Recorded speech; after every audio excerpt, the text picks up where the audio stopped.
What's up everybody, my name is Lane and today we're going to be geeking out about my favorite airsoft rifle, the VFC SOPMOD M4. And I know at first glance this might be kind of a basic rifle, but to me I think there's kind of a simplistic beauty in that, and I really have fallen in love with this rifle over the years that I have owned it.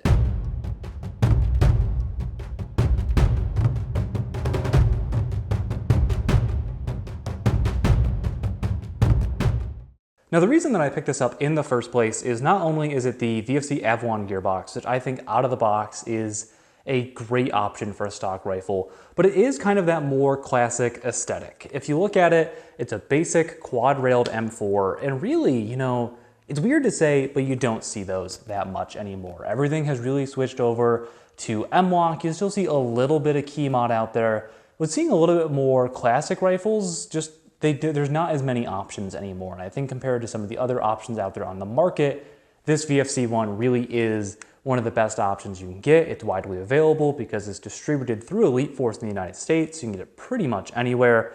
They made a large quantity of these. And overall, I just think that it is a fantastic rifle. And even though it's simple, it has some really cool features that I want to bring up. So let's talk about how I have mine set up. And I've also got another example here that Eric owns. So for mine, I have it brought down to the 11-inch barrel. The cool thing about these is they are two-piece barrels, so you can go from your standard 14.5-inch barrel that you'd see on a normal M4, like this one that has the longer barrel, and you can bring it down to, I think, a 10.3-inch barrel.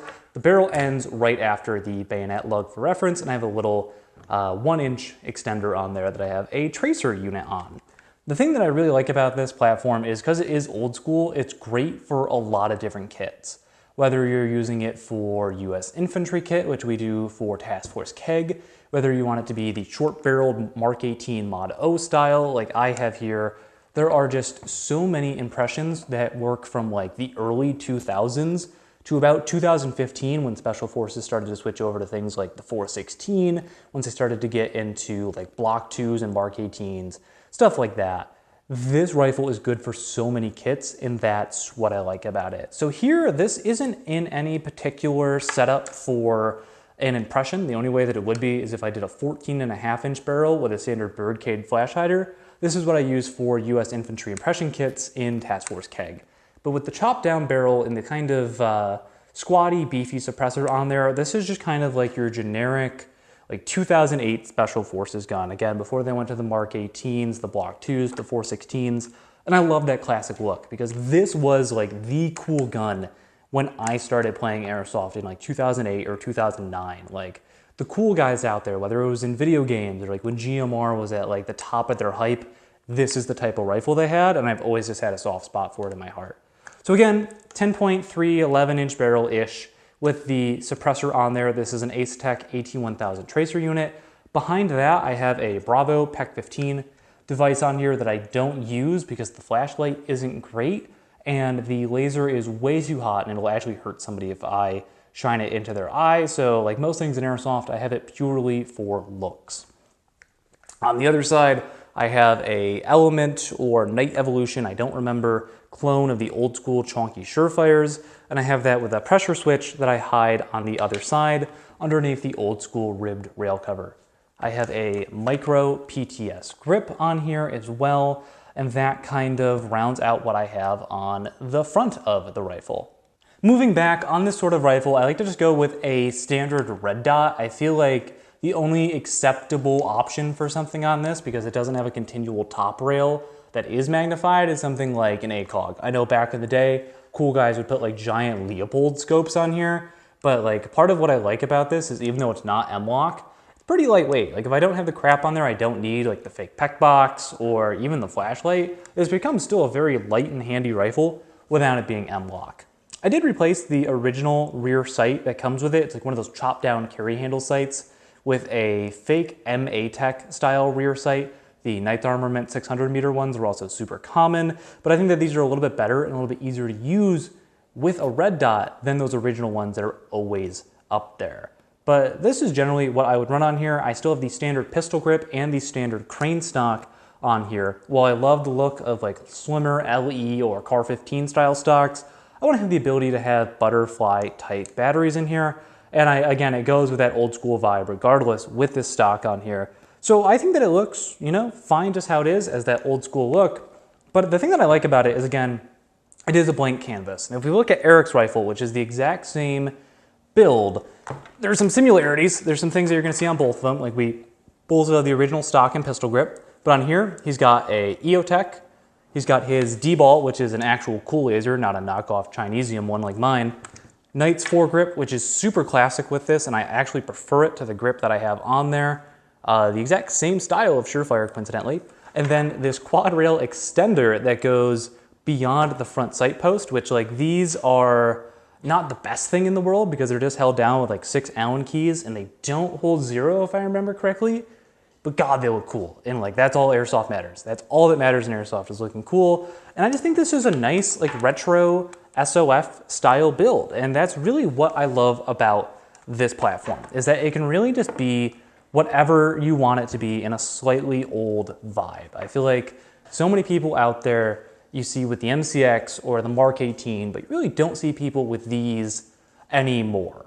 Now, talking about what I really like about this rifle, besides just the fact that it looks cool, the Avalon gearbox is pretty solid. What you get from VFC out of the box, it just works. If you're going to Milsim West, if you're going to any other style of Milsim event, you're not going to be outgunned if you have this, even if you don't put any upgrades in there.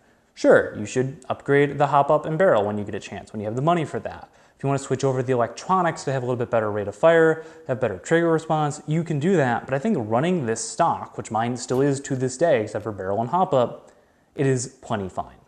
That being said, there are some things that I don't love about this, and there are more so really just complaints about the VFC Avalon system in general. The first thing, this is a very basic rifle. That's what I like about it. It's $450. To put it in perspective, that is the same price as the MCX, which has the M-LOK handguard. It's the cool hip rifle right now. These are the same price. I think back when these first came out, they were closer to like $350, $375. I thought that they were in a perfect spot in the market because they're a simpler rifle. They should hopefully cost less and that would get more people to buy these. But now that they're the same price as the high-speed cool rifle, I just don't see these being as popular and doing as well. Hopefully I'm wrong. Hopefully there's other nerds like me who really like these. I know, again, in Task Force KEG with our US infantry kits, a lot of people have these because they're correct for that style of build.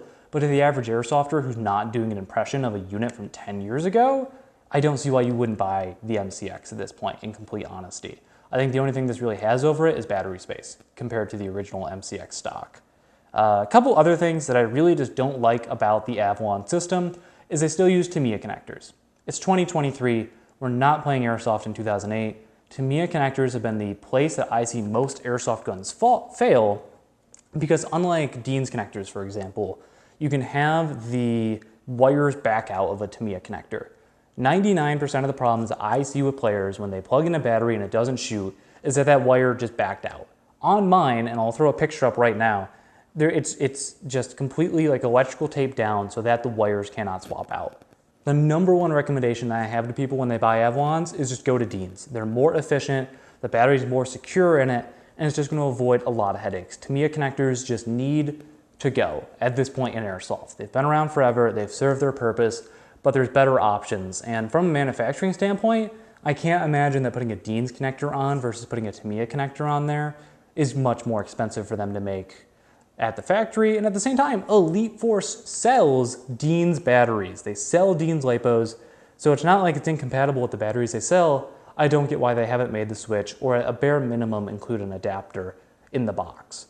That's my main gripe with this though. Otherwise, VFC makes great externals. The internals, besides my issues with the Tamiya connector, they're wonderful. I just think that this gun has a lot of history in whatever format you put in it, or if you want to do something completely your own, I think it still looks cool too. You can put pretty much anything on here and it's gonna look all right. It's not like you're putting an ACOG on an AK and it just looks goofy. I think you can get away with putting pretty much anything on these rifles because honestly, if you look at their usage in the real world, everything has been put on them for a variety of different missions, from a variety of different countries. This is, one of the most widely used rifle platforms in the world, and until the US Army switches to a new rifle, we're going to continue to see this basic platform, admittedly with the longer barrel, continue to be used and continue to be correct if you're doing impressions. Well, they did switch, but they're not switching yet. Yeah, once they actually buy them.